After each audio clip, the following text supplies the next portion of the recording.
अशी बाळगून येत असतात किंवा तुम्हाला कोणीतरी सांगतं, तुमचे आई वडील असतील किंवा तुमचे मित्र असतील किंवा तुमच्या आई वडिलांचे मित्र असतील की नाही हा कोर्स करा, तुम्हाला निश्चित एक संधी आहे, फार मोठी संधी आहे.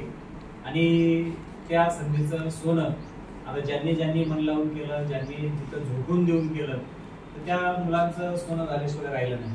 आता ही उदाहरण असं कुठं आहे का की एका ठिकाणी तुम्ही 3 जण जातात, अशी अनेक उदाहरण आहेत. आपली 4 जण मित्र आहेत. एक देविदास शेटे, त्याच्यानंतर मारुती लोहकरे, ज्ञानदेव लोणारे, हे 3 जण मित्र. हे 3 आले, आज 3ही स्टेनोग्राफर आहे. मारुती लोहकरे, दानूला एक संभाजी रोडे, हे 4 मित्र. त्यातले 4चे आज सर्व्हिसला आहे. ज्ञानदेव लोणारे आता इथं आहे. आता त्यांच्यातला एक असं आहे, 2 जण अगोदर जातात, तिसरा थोडा वेळ टकतो, पण त्याचा लेट पण मग थेट काम होतं. अलग लक्षात ज्यावेळेला माहिती आहे. तर संभाजी रोडे आता जलसंपदा विभागाला आहे.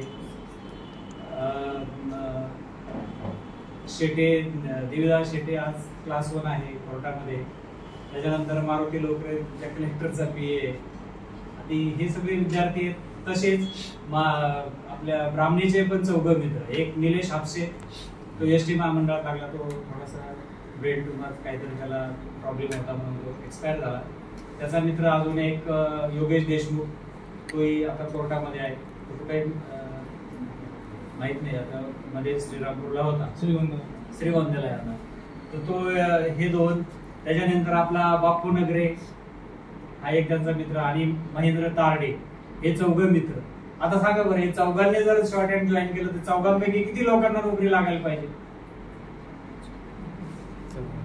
किती लोकांना 4 मित्र. हे 4 मित्र, 4चे 4 जॉईन आहेत. हे 4 मित्र, 4चे 4 जॉईन आहेत. आता त्यातला बापू नगरे तुमच्या ठाणे महानगरपालिकेत आहे. त्याच्यानंतर महेंद्र तारडे तुमच्या सिटी सर्वेला आहे. त्याच्यानंतर योगेश देशमुख कोर्टामध्ये आहे.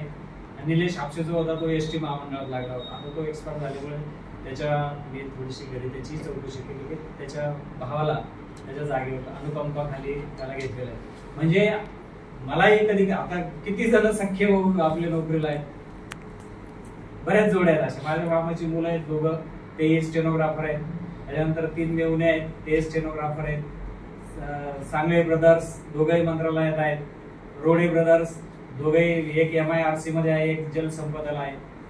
असे किती जोड्या आहेत.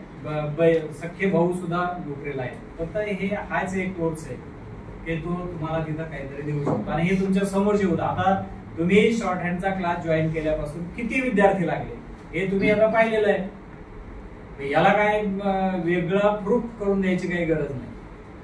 म्हणजे हा कोर्स असा आहे, फक्त याच्यासाठी झोकून देऊन करावं लागतं. मध्ये गेल्यानंतर असं नको व्हायला की नाही आता आपण याच्यातून बाहेर पडू. हे पहा, ईश्वर तुम्हाला दुःख देईल किंवा संकट निर्माण करेल, तर ते निर्माण करण्यामागचा हेतू त्याचा हा असतो की हा कितीपट ह्या दुःखातून सावरून कितीपट पुढे जाईल. पण त्याच्यातून जर तो त्या संकटावर मात करून पुढे गेला तर निश्चितपणे यश. एवढं मात्र नक्की लक्षात ठेवायचं.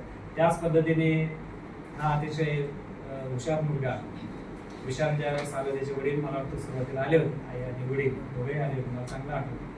आणि मग आई वडिलांची एक उदात्त, एक प्रामाणिक, काय कोणत्या आई वडिलाला असं वाटत नसेल की माझ्या मुलाचं पुढं त्यांनी शिकावं आणि शिकून मोठं व्हावं, मोठं झाल्यानंतर त्याला एक चांगली प्रकारची नोकरी मिळावी, शासकीय नोकरी मिळावी, हे असं कोणत्या आई वडिलांना वाटत नाही. आणि म्हणूनच तुम्हाला ते इथं टाकतात की आता सगळ्यांना आता जवळजवळ माहिती झालं, म्हणजे आपल्या परिसरात तरी, की हा कोर्स केल्याने काहीतरी आहे. तर बाकीच्या ठिकाणी जाऊन उपयोग काय? आणि मग तुम्ही जे अभ्यास करता किंवा तुम्ही तुमच्या जीवनामध्ये हे ध्येय प्राप्त करण्याचा प्रयत्न जेव्हा करीत असता, तर त्याचा उद्देश एकच असतो. हे कशासाठी तुम्ही करता? फक्त तुम्ही एका दिवसाची वाट पाहण्यासाठी करता. आणि तो दिवस म्हणजे कोणता असतो? तुमच्या रिझल्टचा, तुमच्या सिलेक्शनचा दिवस. त्याच्यासाठी सगळे खाटाखोट चालू आहे. सगळं तुमचा जो अभ्यास चालू आहे, तुमच्या सगळ्या गोष्टी चालू आहेत, तर त्या कशासाठी चालू आहेत? तर त्या दिवसासाठी. आणि तो जर दिवस तुमच्या जीवनात मिळाला तर मला वाटतं त्याच्यापेक्षा जगामध्ये कुठलाच तसा आनंदाचा दिवस असू शकत नाही. कारण त्या दिवशी ज्या दिवस तुम्ही ही गोष्ट, तुमचं सिलेक्शन झालेली गोष्ट ज्यावेळेस तुमच्या बापाला सांगता, ज्यावेळेस ही गोष्ट तुमच्या आईला ज्यावेळेस सांगता, तर मला नाही वाटत त्याच्यापेक्षा कुठला आनंद, अजून आनंद त्यांना झाला असेल. एक कदाचित तुमचा जन्म झाला त्यावेळेस तेवढा आनंद त्यांना झाला नसेल, तेवढा आनंद हा तुम्हाला नोकरी लागल्याची बातमी कळाल्यानंतर त्यांच्या डोळ्यात 100% अश्रू आल्याशिवाय राहत नाही. आणि त्या अश्रूची जी काय किंमत आहे ती एरवी कुठेही कितीही पैशानी कोणत्याही जगातल्या तराजूने जर मोजलं तर त्याची किंमत ही होऊ शकत नाही, असं तरी मला वाटतं. आणि म्हणून तुम्हाला आता हा एवढा मोठा चांगला कोर्स आहे. आता तुम्ही माझी मुलाखत कदाचित ऐकली असेल सगळ्यांनी, तर त्याच्यामध्ये माझा खरंच एक प्रामाणिक उद्देश, आता माझा मुलगा पण जॉईन आहे. आता तो म्हणतो पप्पा आता सगळं झालं, सगळं आता तुम्ही जरा तुम्हाला बीपी आहे, शुगर, फक्त तो म्हणतो हे चालू ठेवा पण जास्त लोड घेऊ नका. पण आता चेहरे पाहिल्यानंतर असं वाटतं की आता एवढे मुलं झाले, याच्यातून अजून जर झालं तर चांगलंच आहे ना, बरोबर आहे की नाही. आणि या हिशोबाने थोडस आपलं मार्गक्रमण चालू आहे. अशी खूप विद्यार्थी आहेत की खरंच अगदी मनापासून, म्हणजे तुमचं गाव सोडून जेव्हा तुम्ही इथे येता तर तुम्ही बऱ्याच गोष्टींचा त्याग करत असता. आता आई वडील जेव्हा मी तर खूप धन्य मानतो का ज्यांचे काम झाले. आता इथे गणेश आहे, अजून जावेद आहे, हे दोघे पोटात आहे. आता हा याचा टॉपला 2 नंबरला आहे, मंत्रालयातून उठला तर कुठंतरी अटकला, अलग लक्षात तुमच्या. आणि त्याच्यानंतर अजून आता विशाल आहे, आपला बारगळ आहे, अजून कोणी शेलार मामा आहेत आमचे, आणि असे अनेक विद्यार्थी, अजून कोणी, एवढेच आहे. तर हे खरंच अतिशय मेहनत, अतिशय कष्ट, आणि एक फक्त ध्येय डोक्यासमोर ठेवलं, डोळ्यासमोर एक ध्येय ठेवायचं, बाकी सगळ्यांना बाजूला करून टाकायचं, बस एवढं. आणि ते मिळतं. आता हे या पोरांनी सिद्ध केले. आता जवळजवळ आपले 40-42 पोरांचं एकाच वर्षामध्ये काम होणं, एक सोन्यासारख्या ठिकाणी, मला वाटतं हे याला चमत्कार नाही म्हणणार तर काय म्हणणार. तुम्ही इतर मोठमोठ्या इन्स्टिट्यूशन्स मध्ये जर गेले, बाहेर अकॅडमीचं सांगतो मी, एवढे पूर्ण नाही होऊ शकत. मग आता हे कशामुळे झालं याचाही तुम्ही विचार केला पाहिजे. आणि तुमचं होणार नाही हे कशावरून. आता गणेशची बेंच कोणती तुझी बसायची, हीच बेंच होती, तिथंच बसला. आता तो मुंबईला गेला कोर्टामध्ये. आता तसंही तुम्ही ज्या बेंचवर बसता तिथून डायरेक्ट तुम्ही मुंबईला जाऊ शकता, मंत्रालयात जाऊ शकता. पण त्याच्यासाठी मी नेहमीच सांगत असतो की परिश्रम हे सगळेच करतात. अलग परिश्रम हे सगळेच करतात, फक्त कठीण हा शब्द पुढे लावला पाहिजे. अभ्यास करताना जेव्हा तुम्ही सराव करता, अभ्यास करता, सराव करता, पण त्याच्यातून तुम्हाला आउटपुट काय मिळतं तेही तेवढं महत्वाचं पाहिलं पाहिजे. आणि मी खरोखर विशालचे धन्यवाद देतो की अतिशय कठीण परिस्थितीमध्ये येऊन, म्हणजे जेव्हा ते त्यांचं घरदार सोडून येऊन तुमच्या शिक्षणासाठी तुमचा वेळ, अमूल्य वेळ खर्च करतात आणि त्याच्यातून जे पाहिजे ते ज्ञान तुम्ही मिळवता. आणि जेव्हा एखादा मुलगा कुठल्या तरी अशा पोस्टवर जातो, लघुलेखक म्हणून तो जॉईन होतो आणि शिक्षकाला मनस्वी खूप आनंद होतो. म्हणजे आता पहिला त्यांच्या आईवडिलांना जेवढा आनंद होतो तेवढाच आनंद शिक्षकाला होतो. किंवा नाव जेव्हा आपण ऐकतो, हे अरे आता मला सांगा, ही सगळी जी मुलं आहेत ही काय म्हणणार, तो अमुक लागला. आता तुम्ही माझं स्टेटसवर जर पाहिलं तिथं काय विषय असतो, माझा मुलगा. ही सगळी मुलं कोणाची आहेत आणि ही संस्था कोणाची आहे. तुम्ही जर नसते तर याला काही महत्व राहिलं असतं का. ही जी संस्था आहे जी आपण आता प्रामाणिकपणे इथपर्यंत आजपर्यंत चालवली, आता पुढे काय सांगता येत नाही. त्यांनी जे दिलं आयुष्य जेवढं तोपर्यंत थोडे थोडे जोपर्यंत हातपाय चालतात तोपर्यंत चालेल, पुढे सांगता येत नाही. पण माझं म्हणणं काय की तुम्ही आहात, तुमचं ह्या संस्थेची असलेली जी काही नाळ आहे ती अशीच पद्धतीने तुमची जोडलेली असावी. आता बरेच जण सुट्ट्या जेव्हा असतात तेव्हा इथे येतात, भेटतात आणि छान वाटतं. दुसरं मला काय अपेक्षा आहे का तुमच्याकडून काही, फक्त आल्यानंतर मलाही छान वाटतं. आणि ही जी आपली मुलं आहेत, जी काही भावी पिढी आहे, म्हणजे जनरेशन आहे, आता हे जनरेशन फार फास्ट आहे. ह्या मुलांचा ह्या गोष्टीवर विश्वास बसत नाही. आता त्यांना वाटतं आज शिक्षण झालं की मला लगेच पुढच्या महिन्यात नोकरी मिळाली पाहिजे.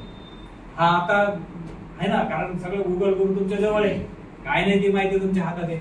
पण हे शक्य नाही आणि याच्यासाठी हे शॉर्टकट नाही, तुम्हाला तिथं मेहनत घ्यावी लागेल. अरे एमपीएससीचा अभ्यास करताना तुम्ही तिकडे 18 तास अभ्यास करून 5-5, 6-6 वेळा. आता एक जण, मी रात्री एक जणाची मुलाखत ऐकली, त्यांनी 29 वेळा परीक्षा दिली. किती वेळा? आणि DYSP झाला 29 प्री, 10 वेळा मेन्स पर्यंत गेला, 2 वेळा इंटरव्ह्यू पर्यंत गेला, आणि 30व्या वेळी तो MPSC झाला, रिअल DYSP झाला. मग आता केवढे कष्ट आहेत काही तर सांगा बरं तुम्ही. किती तास अभ्यास करायला सांगतो? परत तेवढंच आहे, तेवढं फक्त झोपून देऊन करा, बाकी काय. आता याच्यामध्ये अवघड. आधी दुसरा भाऊ काय, हे लघुलेखन असं आहे, नाही हे स्टेनो आता कुठेतरी झालं, खूप अवघड आहे, असं आहे तसं आहे. मग ते जर अवघड आहे तर हे पूर्ण कसे झाले? आता आपला वैभव जाधव, बबलू लकारे, किती पगार आहे? मग त्यांचा 1.5 लाख रुपये पगार आहे. मग ते कशा काय त्यांना 140चा स्पीड पडला? आता ज्यांनी केलं त्यांचा पडला, जे करणार नाही त्यांचा कसा? माझं होणार नाही नाही होणार, माझा होणार 100%. ही जर खात्री, हा जर आत्मविश्वास आपल्याला असला तर होणारच, 100% होणार. फक्त त्याच्यासाठी तुमची जिद्द, तुमची चिकाटी, तुमचा प्रामाणिकपणा, तुमची मेहनत, ह्या गोष्टी तुम्हाला. आणि सगळ्यात पहिली गोष्ट की तुमच्या आईबापांना तुम्ही आठवा की आपण जे सगळं करतोय, त्यांनी आपल्यासाठी जे काही केलंय त्याचे कुठेतरी आपण पान फेडले पाहिजे ना. मग याच्यासाठी आपल्याला जर एक दिवस आपला तो जर आला तर समजून घ्यायचं की बस आपल्या आई वडिलांनी आपल्याला जे दिलंय, म्हणजे आपल्या आई वडिलांनी आपल्यासाठी जे काही केलंय, आणि त्याची आपण त्यांचे उपकाराची परतफेड होऊ शकत नाही, पण एक छोटस काही करा. त्यांच्या डोळ्यात आनंद असून तुम्ही जर पाहिले, मला वाटतं ही जगातली सगळ्यात मोठी त्यांना भेट असेल. असं बोलण्यासारखं भरपूर आहे. आता विशालही या ठिकाणी बोलेल, त्यांचे म्हणून तुम्ही ऐका.